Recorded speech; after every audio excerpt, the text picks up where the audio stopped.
দেবাশিসের সাথে সময় কাটানোটা আমার আর রায়নের কাছে ভীষণ মূল্যবান, কারণ আমরা একসাথে খুব কম সময়ই কাটাতে পারি।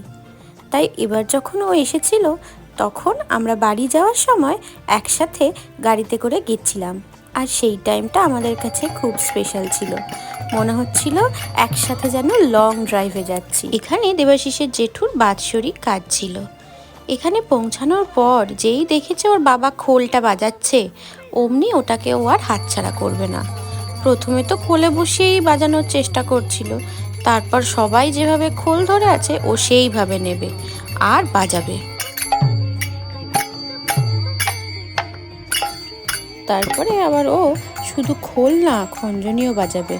তাই এখানে দাদাদের সাথে বসে পড়েছিল খঞ্জনি বাজানোর জন্য। তারপরে আবার হাত তুলে নাচছিল, দাদাদের সাথে খেলছিল। সেই ভিডিও পরে দেব। টাটা।